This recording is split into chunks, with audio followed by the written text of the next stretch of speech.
Hello guys my first vlog मोर ना सुरेश नायक मुई ओडिशा रु बिलोंग करसी और डिस्ट्रिक्ट है कलाहांडी और छोटिया विलेज रु मुई बिलोंग करसी। मते ब्लॉग बनाबार बहुत शौक से लगी मोर फास्ट ब्लॉग है। जदि वीडियो भल लगा तो लाइक शेयर एंड सब्सक्राइब करबो। आपण मान के देखा मी जेन जगह ब्लॉग बनाऊे सेनर सीन केनता अच्छी।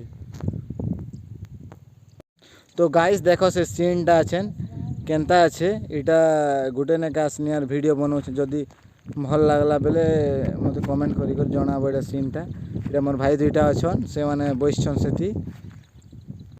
तो गाइस जाऊँ अच्छे आमे आउ सिंधेकेला टे जिमा सिंधेकेला सामान किनबार अच्छे से लगी जाऊँ यहाँ इने बनाल भिडियो अच्छे जाऊँ चलो देखबे केनता अच्छे।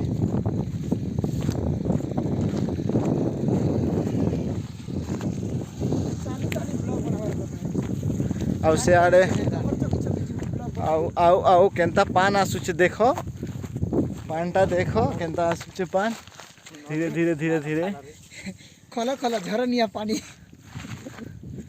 तो जाऊँ ऐसे ना मैं हमार बाइक पाक के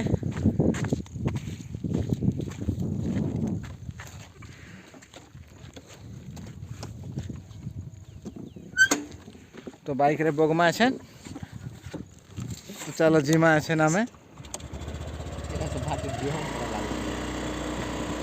अपन मान के देखा मा गाड़ नजारा केनता अच्छे। एटा से ड्राइवर एटा हम तीनटा जाऊँ चलो अपन मान के देखा मा गाड़ नजारा केनता अच्छे सीनटा आपण माने